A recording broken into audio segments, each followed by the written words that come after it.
I'm Crosby Kemper, the director of the Kansas City Public Library, and it is a particular pleasure to welcome you tonight to hear Eddy Harris talk about his amazing journey, and which he has written about in what is now an American classic, Mississippi Solo, about his confrontation with the strong brown God, as he quotes T.S. Eliot at the beginning of the Mississippi River. You know, the Mississippi River plays a huge role in the life of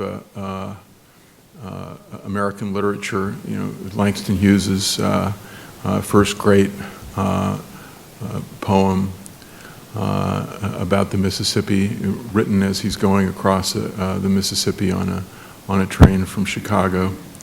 Huckleberry Finn, of course, and T.S. Eliot's own Four Quartets, which is grounded in the Mississippi. But there is no journey and no view of the Mississippi quite like Eddy Harris's journey. In reading the book, I got the feeling, he never directly addresses this, but maybe he'll talk about it today. I get the feeling that he wasn't totally prepared. Seemed to be based on his equipment seemed to be based on a canoe that he had not figured out how to tie down, and granola bars. And for those of you who've read the book, you know what I'm talking about. For those of you who hadn't read the book, you have to read the book to understand this. You have to understand his wanderlust to want to do this, and to start out in October. I still haven't quite figured out that part. Start out in October in Minnesota did not make any sense to me whatsoever. And as I read further, it still didn't make any sense to me. You know, as he encountered bears and rednecks, and I'm not sure which were more. Actually, I do know which were more frightening, and he'll probably tell you, not the bears.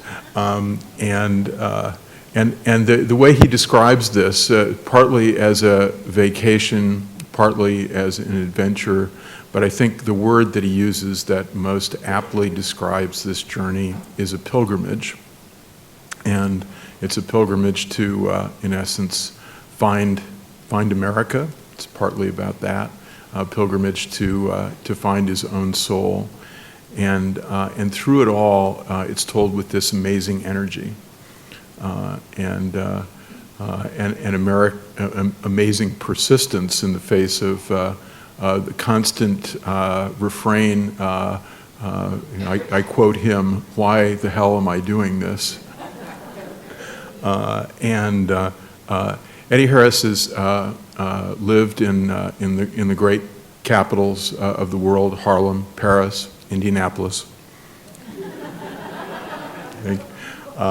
He spent a lot of his growing up years in St. Louis, and perhaps therefore his desire to canoe the Mississippi maybe doesn't need any explanation. He's written a lot of other books, including a somewhat controversial but similar book to his book about the Mississippi, about his journey through Africa. He clearly is a pilgrim, and we're lucky that his pilgrimage has brought him to the Kansas City Public Library. So, ladies and gentlemen, Eddy Harris.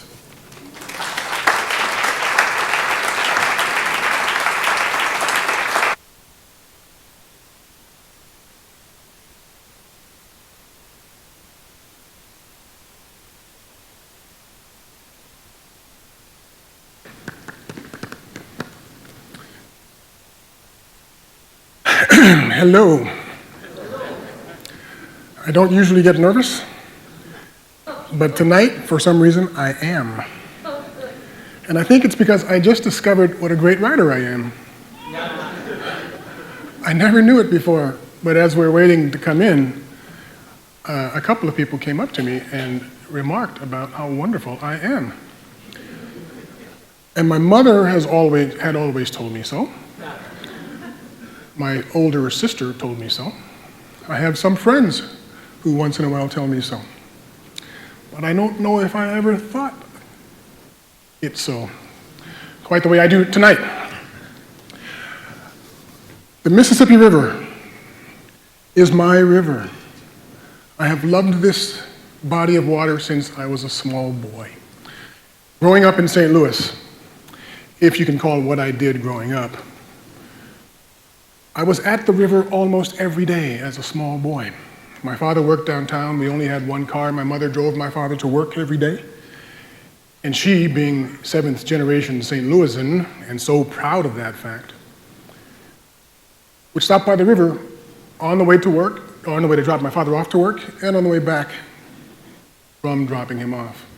So we had an encounter with the river every day. We watched the arch being built. My mother was so proud of the arch, it was almost as if she had been the architect of the thing. So my love for this river starts as a small boy, around 3, 4 years old. And I knew at some point that I would do something crazy, like canoeing the Mississippi River. When I canoed the river, speaking of ill preparedness, I had hardly ever been in a canoe before. I had no idea what I was doing. October, why October? Either because I'm not very bright, or the reality was I went in October because October was the month I got the canoe. I had no money. I had no experience. I had no gear. So I borrowed the canoe, I borrowed the tent, I borrowed everything I had to make this journey. And I made this journey with about $75 in my pocket, with which to supplement my mountain of granola bars. All I had to eat along in the early part of the journey was granola bars and cans of beans and weenies, which I discovered were exquisite.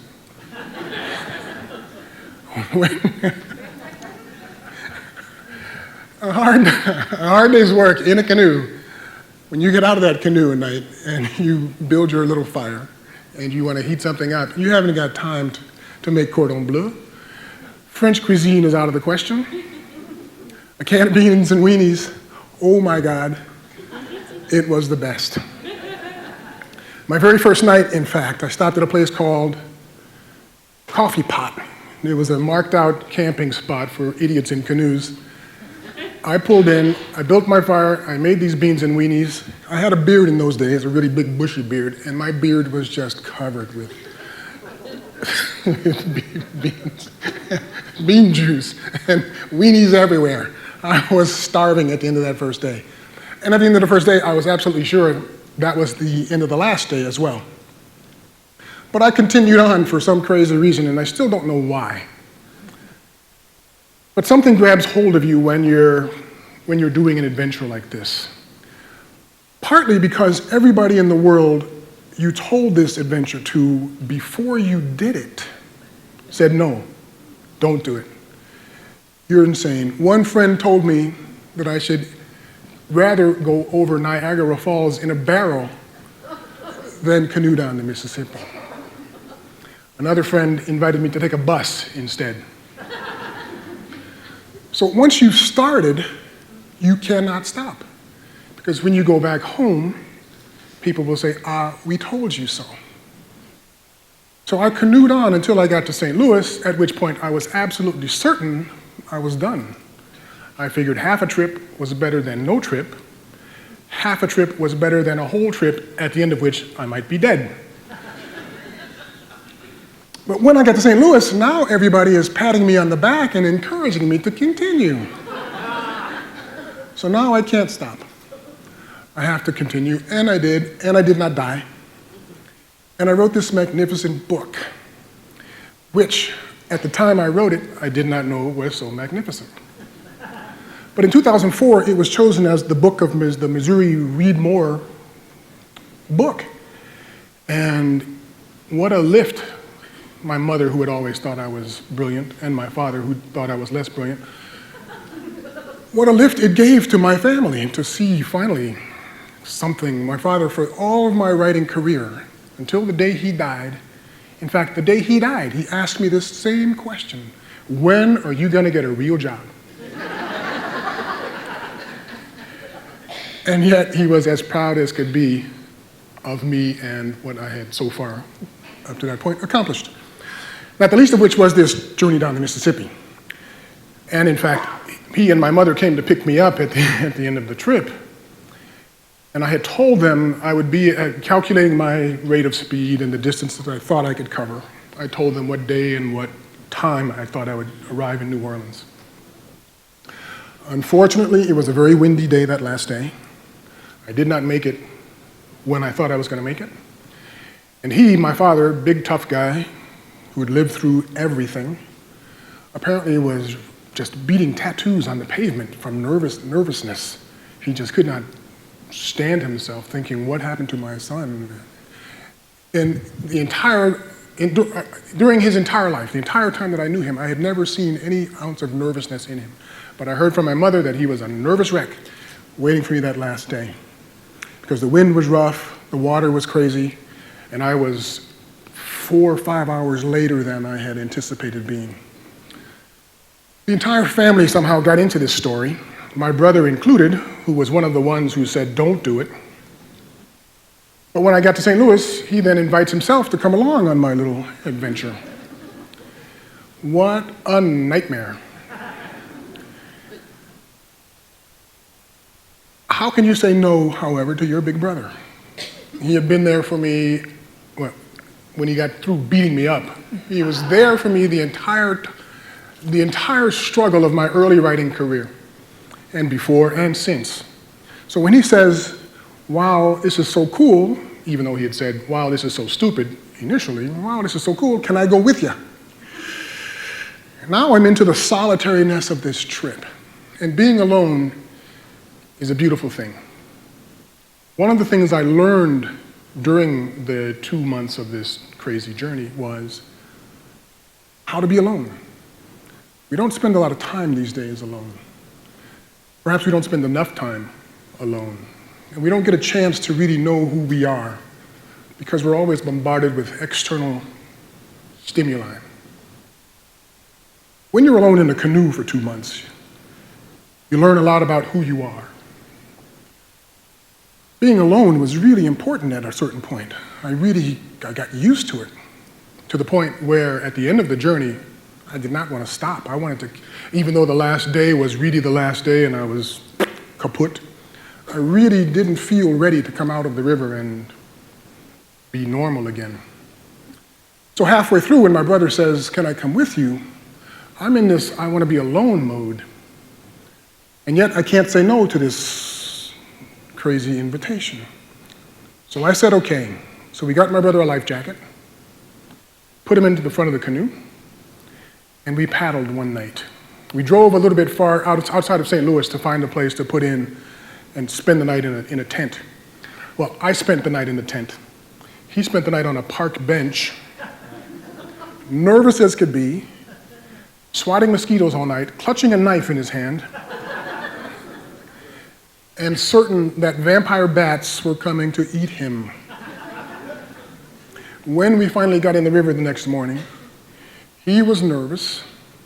He was talking constantly. He could not shut up. We left early in the morning. It was misty, so he could not see what was in front of him on the water. By now, I'm used to the mist. I can hear the river. I know the river by the way it sounds. And he's a nervous wreck. Every obstacle, every log floating by, every little sound made him scream. I'm thinking, there's no way I'm going to haul this guy all the way to New Orleans. Luckily, we got to Cape Girardeau. He was dead. He gets out of the canoe, falls to the ground, and says, I'm done. Find a phone, call mom. It's your thing. I can't do it. And he gets out. I guess my mother came to pick him up because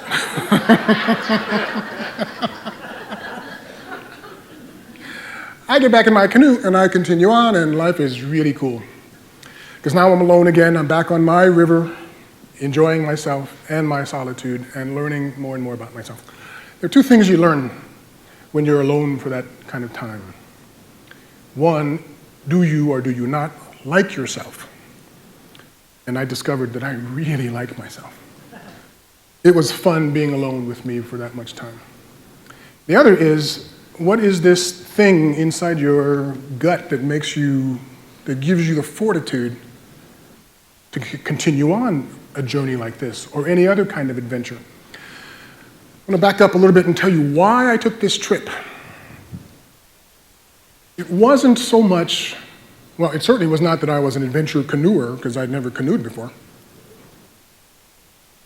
It wasn't that I was an outdoorsy kind of guy, because I wasn't really a camper. I like to go fishing, but that's as close to nature as I generally got. I'm a city kid. I like living in cities, or I did at the time.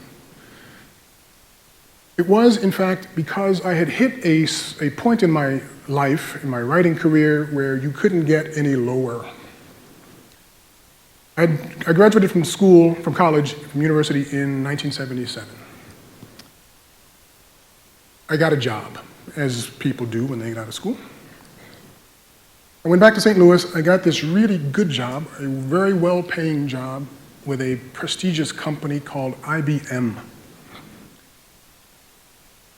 where they make you show up every day, wear a tie, a suit in those days too, and a white shirt,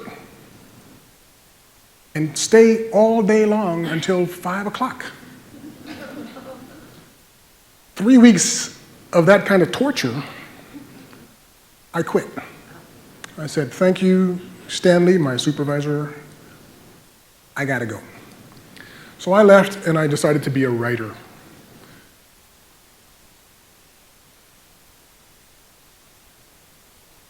Eight years later, I had published absolutely nothing.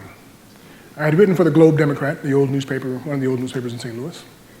I had written for St. Louis Magazine. And then I started writing short stories. They went nowhere. I started writing poems, partly because poets get the best girls. But my poetry was terrible. So I decided I was a novelist, and I started writing novels.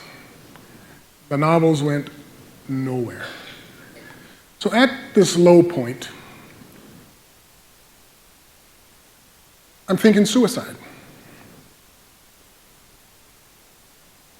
I'm not the suicidal type. So I figured, I have an idea. I'm gonna get a canoe, I'm gonna go to Minnesota, I'm gonna put this thing in the water, and I'm gonna aim to New Orleans, and by the time I get there, I'm sure I'll be dead. I didn't die, and I wrote this book in kablooey. And I forgot what brought me into that backtrack, why I was thinking about working at IBM. Except the reason for this trip was hitting a low period in my life, and I needed something to dig it out, to get out of it, back to the internal fortitude. So I needed to know that I had the wherewithal to continue being a writer, even though I was not getting published. So when you're alone in this canoe for these 2 months, you learn that you like yourself or don't, and you learn what you can and cannot endure.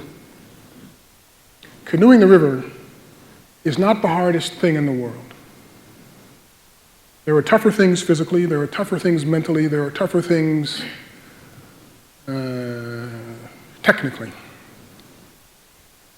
And yet, canoeing the river is hard work. Every minute of every paddling day, you are paddling. The river doesn't move that fast, and certainly not up in northern Minnesota. Or in fact, not north of St. Louis, because the river is really a series of lakes. It's been dammed up, it's been controlled, and it's not flowing very fast. So you have to paddle. Otherwise, your canoe's just gonna spin around in a circle and you're not gonna get anywhere.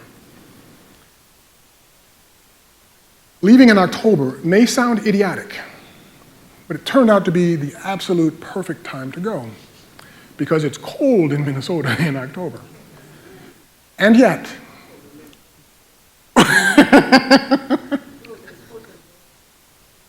And yet, when you're canoeing, when you're paddling as hard as I was paddling every day, you're warm, you're staying warm. The only things that are cold are your feet because there's water coming into the canoe, and your hands because their hands are exposed.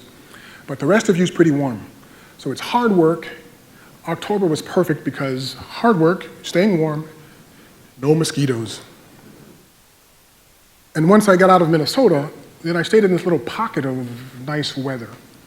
So it isn't the hardest thing to do, but it is hard enough that it takes some gumption to keep at it for 2,500 miles, especially if you don't know what you're doing.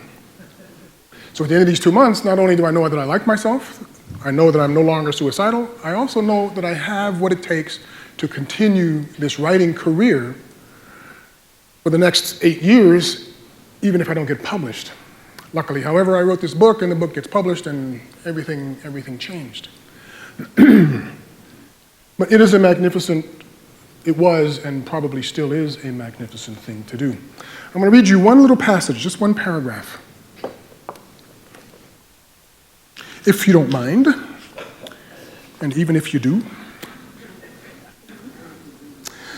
the Mississippi River is laden with the burdens of a nation. Wide at St. Louis, where I grew up, the river in my memory flows brown and heavy and slow, seemingly lazy, but always busy with barges and tugs, always working like my father, always traveling, always awesome and intimidating. I've watched this river since I was small, too young to realize that the burdens the Mississippi carries are more than barges loaded with grain and coal. That the river carries as well sins and salvation, dreams and adventure, and destiny. As a child, I feared this river and respected it more than I feared God. As an adult now, I fear it even more. The reason that paragraph is so strikingly important to me at this particular moment is that I'm actually contemplating a return to the Mississippi River. And as much as I feared the river in 1985 when I did that first journey, I fear it even more, because now I'm an old man. I have not really been in a canoe since 1985. I still don't know what I'm doing. And I'm just as nutty as I was then. So I'm going to put this new canoe back in the headwaters at Lake Itasca in northern Minnesota, and I'm going to aim it for New Orleans and see how far I get. And you may ask why. I sure do. Almost every day I wonder why. In the first part of this book, I talked about the river becoming an obsession. Not just the river, but doing this journey. I really wanted to do it then. And I really want to do it again. It has become, I think about it constantly. I can't stop thinking about it. It's more than a desire. It's something, I think, important for me to do. And not just me as a writer, but me as an American.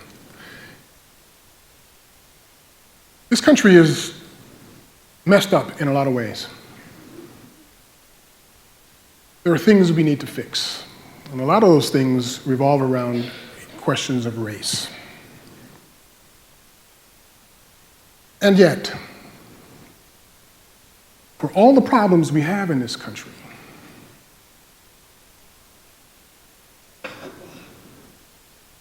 somehow we've done it better than anybody else.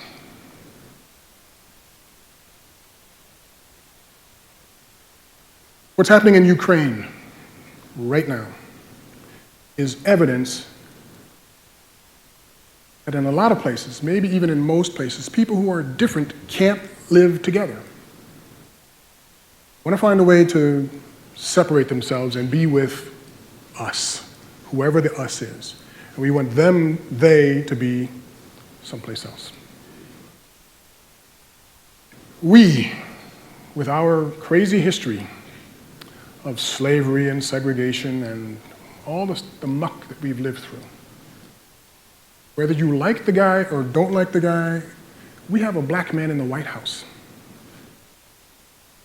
A country with our racially historical past. How did we do that? An impossibility. France, where I live, where the reputation is of a non-racist country, they hardly have any black faces in their parliament. We have a black man in the White House. France is so far from having a black president, farther than we were in 1860, it seems. And yet, now we have a black man in the White House. We have come a long way. Long way to go, but boy, we have come a long way. One of my reasons for wanting to redo this river is to look at the changes in this country since 1985, and they have been enormous.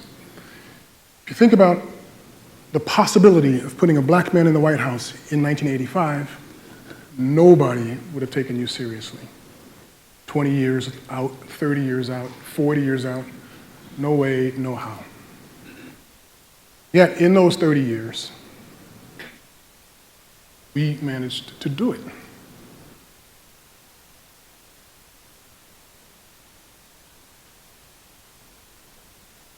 For your question and answers.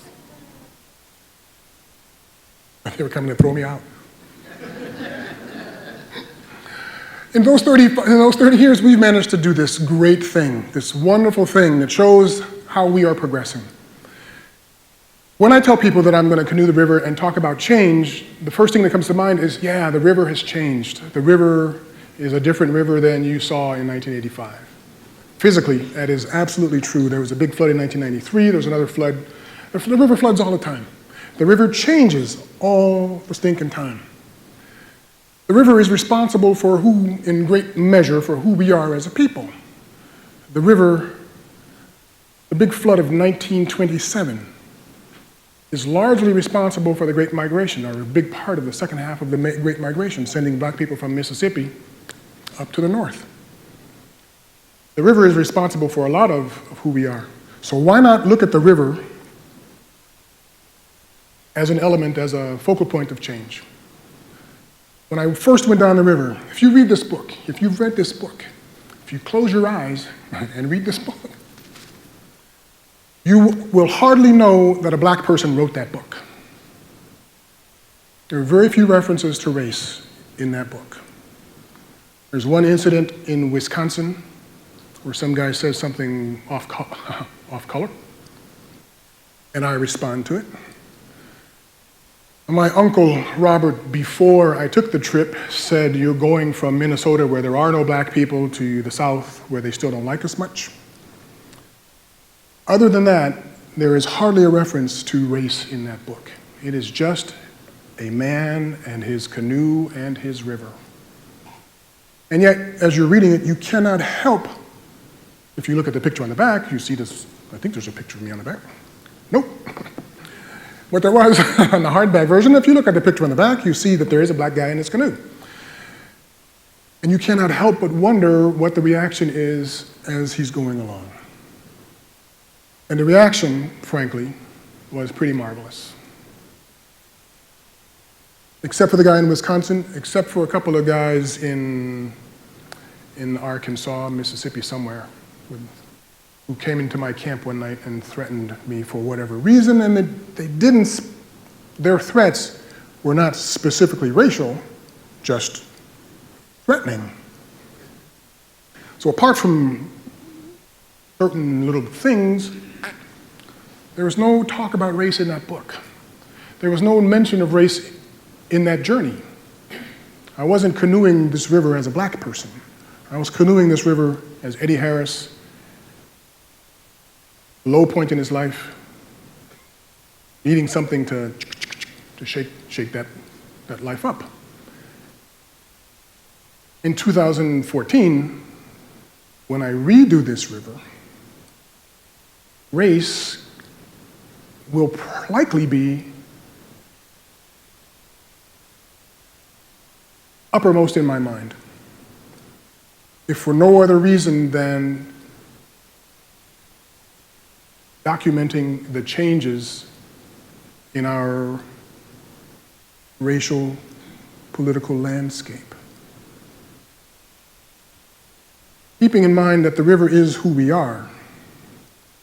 It divides us east-west, it joins us north-south. It is the perfect vehicle for assessing where we are in 2014 as a people.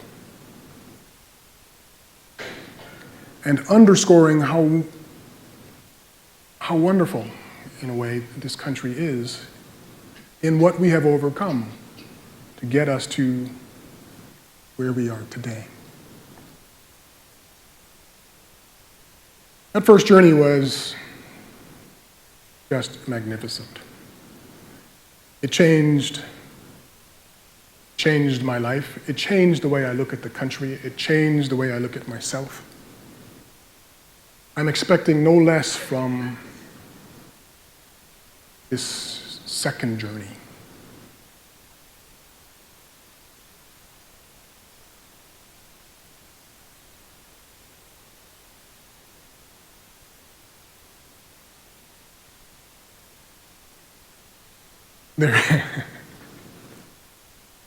And that's the serious reason to take the second journey.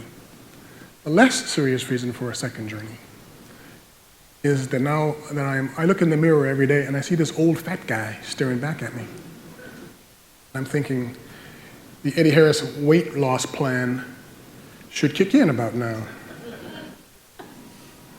And if I canoe the river, I will come back slim and trim and fit as a fiddle. Crosby mentioned my Africa book. I lost something like 30 pounds when I traversed Africa the way I did it. So if you want to lose weight, come with me on some of my crazy journeys. And the same thing will happen to you. I think they put these microphones out there to entice you to raise questions if there were any to be had.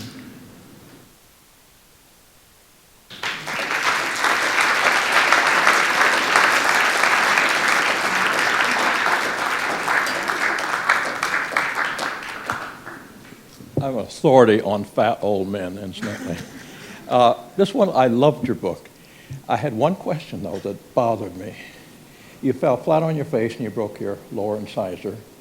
I never found out, did you get it fixed before you hit New Orleans, and how did that Not before I got to New Orleans. By the time I got to New Orleans, I could hardly eat an apple.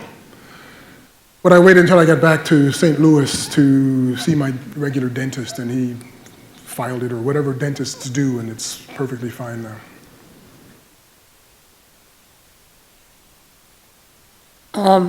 I haven't read your book yet, but I will.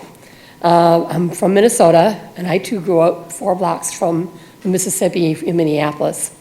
When do you plan on going on your second journey? Not in October. I would recommend end of July, because you get to New Orleans around September. Yeah. No, the ambition this time is to go in August, because one of the things I want to do is look at the wild rice harvest and capture a lot of that culture, the Native American culture up there too. Okay. Thank you. Hi. I also lived in Minneapolis for about 7 or 8 years in the 70s. I enjoyed it quite a bit. I was surprised at the difference in racial attitudes in Minnesota versus Missouri, where I came from here. I went there to go to school. And I was wondering, did you start at the very headwaters at Itasca? I did. And walk across the lake?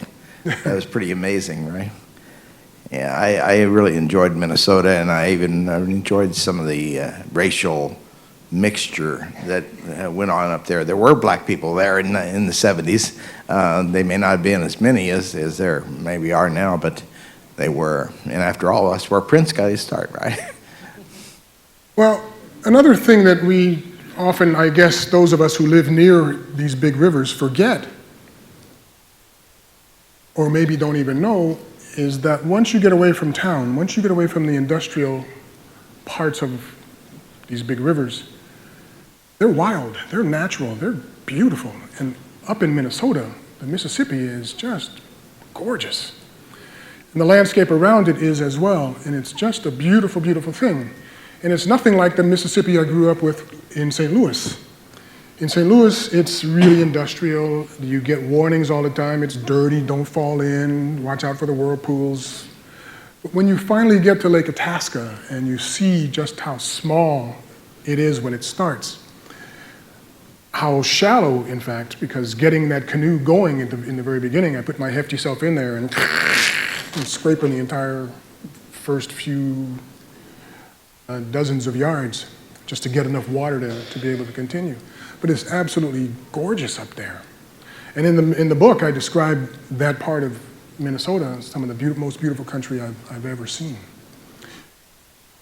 So it's good to get out of the city to see the river in its natural state, because it is such a beautiful thing. Quickly, have you ever been to or been invited to speak at Canoeopia in Madison, Wisconsin? No.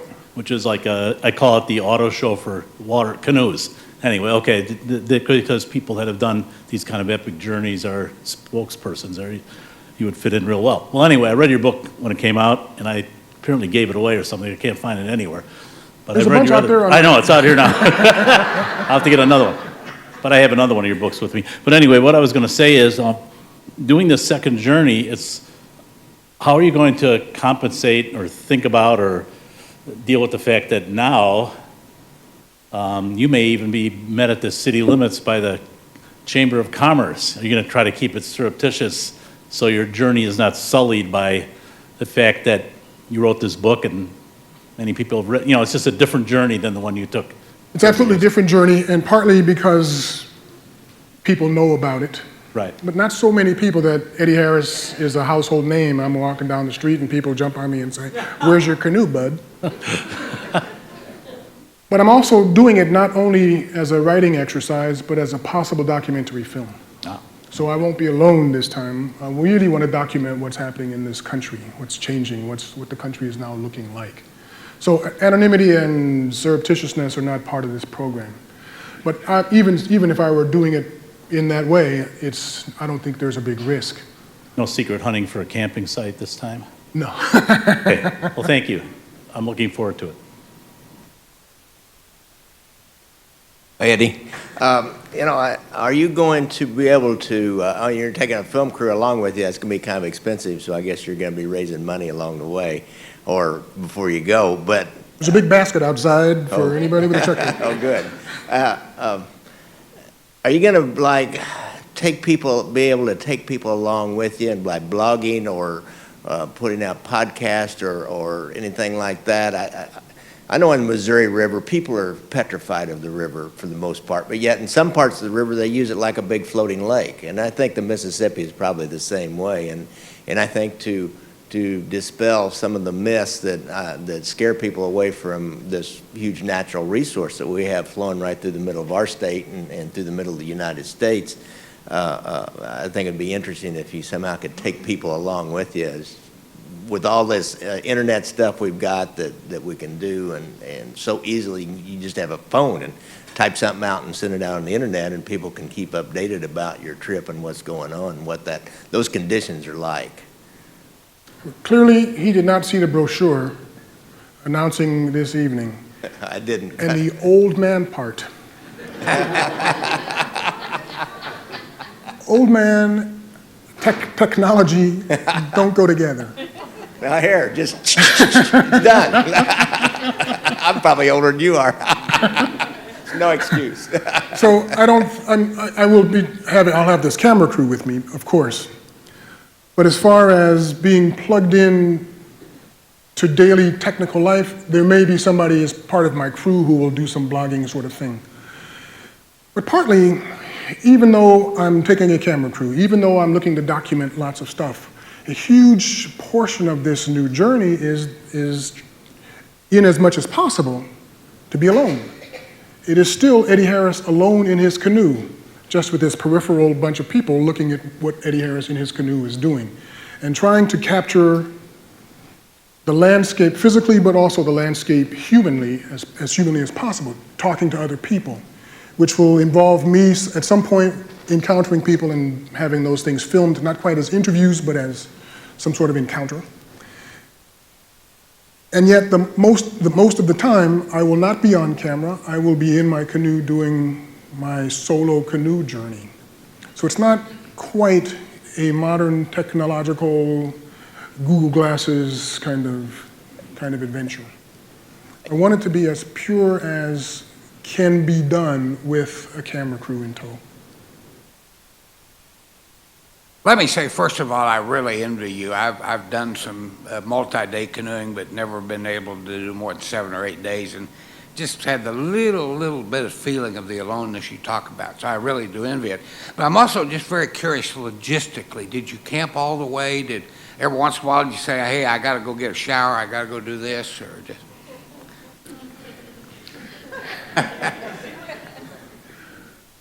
In Keokuk, Iowa, I got stuck just above Keokuk. I got caught in a torrential rainstorm.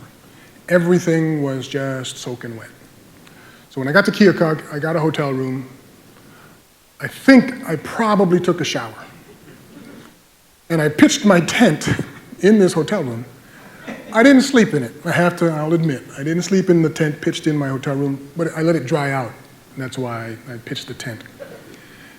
Packed it up and left the next day and didn't get another hotel room until I got to Hannibal, Missouri, where a couple of friends who kind of guesstimated my arrival time showed up, took me out for a pizza. There was some beer involved. And then it was too late for me to go looking for a camp spot, so my buddy Walter got me a hotel room, and he and Tim went back to St. Louis, and I spent the night in this hotel room. The only 2 nights I spent in a hotel. At some point, I arrived in a town called St. Francisville, Louisiana. And I still had a little bit of money left. And I walked into town, as I often did. I walked into town all the time. Every time I stopped off in a little place to find some food at a grocery store or something, I walked into town to talk to people and check the world out. So I walked into this town in Louisiana, St. Francisville. And there's a restaurant in an old inn-like place, kind of fancy. And by now, I've got blue jeans. I'm wearing blue jeans, which are just riddled with holes. Long johns underneath, which are sticking out. Holes in my clothes, holes everywhere, and I must have smelled like I don't know what.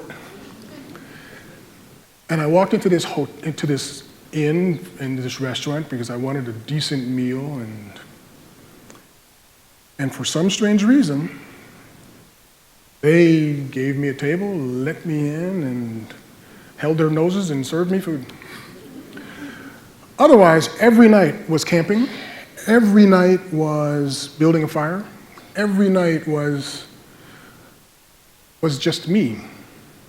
One of the goals of this trip and this aloneness was I've always wanted to be a cowboy.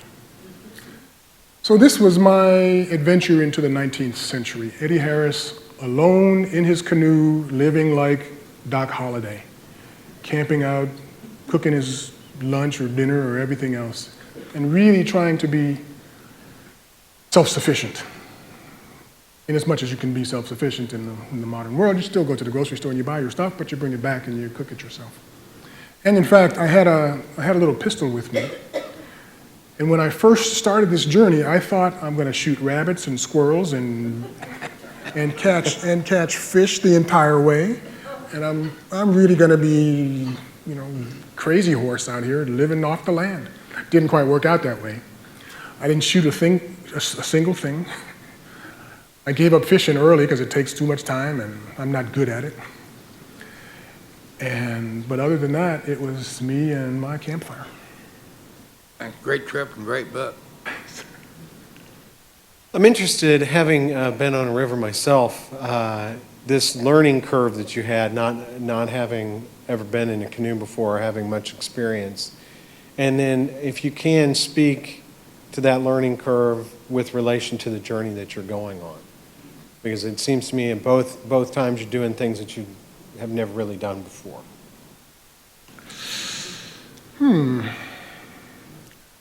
Well, when you speak of learning curves, that assumes that you learned something.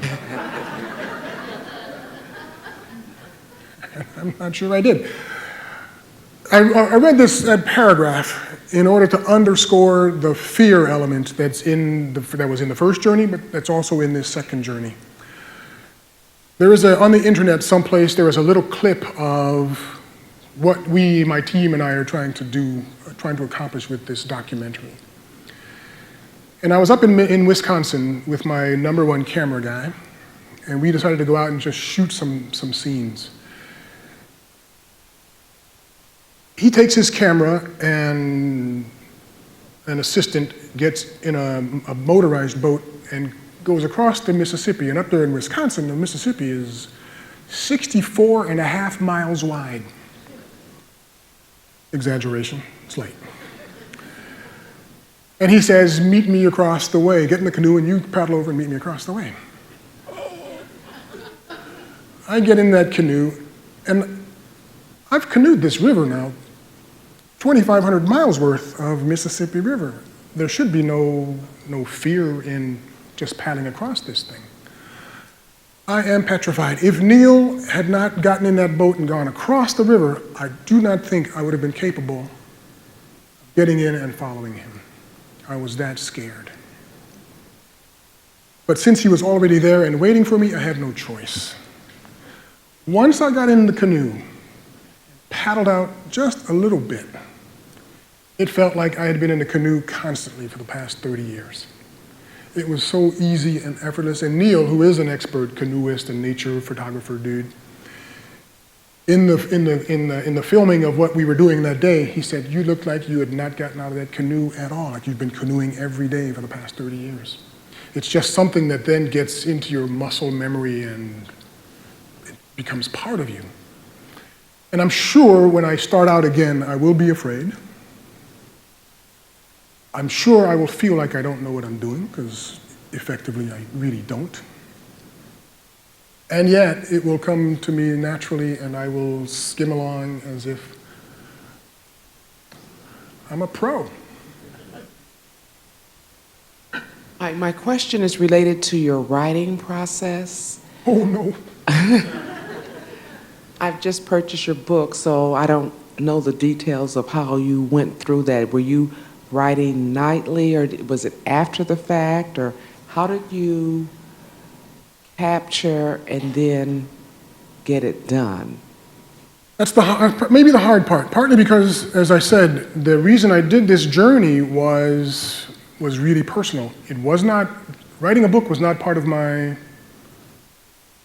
motivation. Only because I considered myself a writer did I even have a notebook and a pencil with me, or a pen or something. But the impetus for this trip was canoeing, internal, changing my life, this pilgrimage. Only after, I don't know where, not even halfway through, but somewhere fairly early on, and with the encounters that I was having, the adventure internal that I was having, did I realize then that there was a book in this journey. And then I began to take notes. But that's all I did, I just took notes. And even those notes I took afterhand. I would not have a conversation with some guy and be taking notes as he was talking. So a lot of it, the reason it's called a memoir is that it relies on memory. It is my interpretation of what was happening during that journey. A reason for writing the book, in fact, was to be able to understand what the journey meant. I took the journey, it was a physical thing, I come out, I'm alive, everything is good, and yet there's something else, another element that needed to be added, and that other element comes from revisiting the journey and the reinterpretation of it. And that comes in the writing process. And it took me another 1.5 years to come up with that book. Lots of fits and starts and lots of parts that just did not work, and restarting the thing about 6 times before I came up with the feeling that I was looking for. But there was no intention of coming out with a book when I started this journey, so I was not really thinking about note-taking, but the note-taking happened, and then it's all about the memory and how I revisit that journey along the way. Eddie, this is a sort of cartographic philosophical question. If I recall correctly, you say at some point you thought that if the European explorers hadn't started in the north, where they started, and instead have started at the south and had gone upstream, that maybe they would have decided that the Mississippi River really didn't start at Lake Itasca, but in fact the river was really the Missouri River, and so you would have had an even longer journey than the one that you had anticipated, because as you point out, where the Missouri and the Mississippi join, the flow of the Missouri is greater than the flow of the Mississippi. Now, in Cairo, Illinois, it's spelled like Cairo, but they pronounce it Cairo. The flow of the Ohio River is much greater than the Mississippi River. And so there are adherents who say that really the Ohio River is the one that goes down to New Orleans, not the Mississippi. So now you're adding to the point that really the Mississippi dies at St. Louis. It's the Missouri River that goes down to Cairo, and the Ohio River that, well, you didn't say that, but I am. So what do you think about that? I mean, what do you think about the fact that maybe your analysis and your on the ground, in the water experience suggests that really the Mississippi is not the longest river in the country, but it's a total misnomer?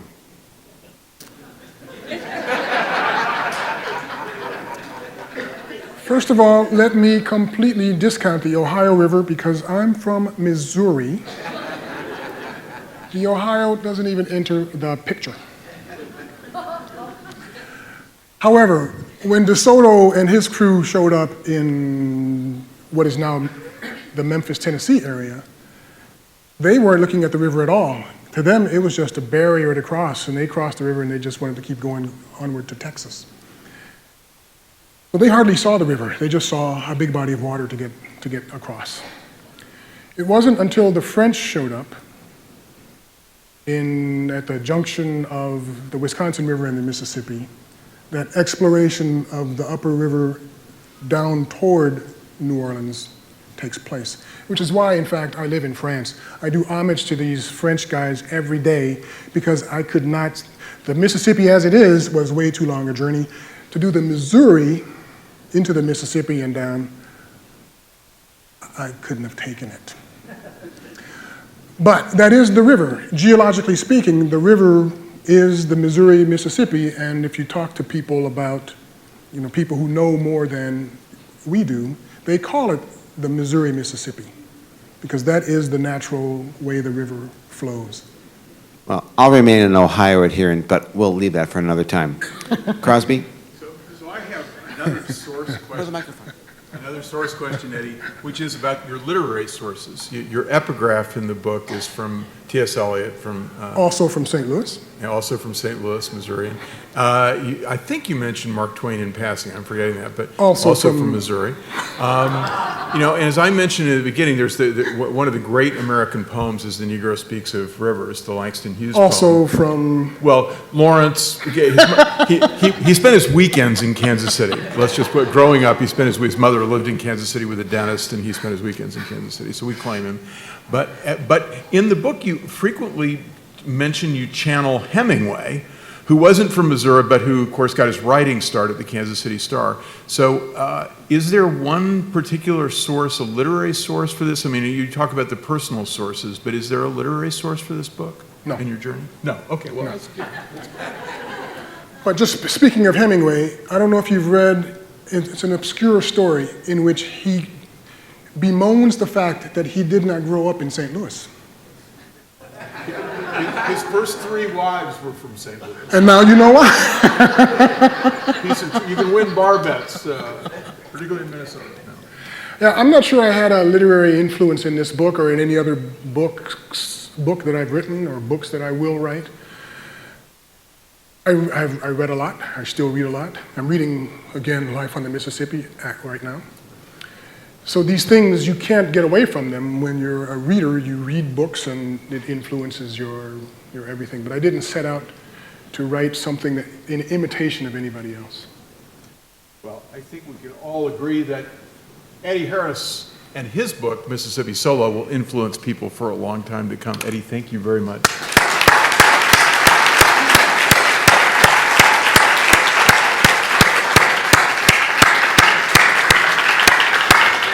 As has been pointed out, the book is for sale. Our friends at Barnes & Noble have it, and you better read it, or else.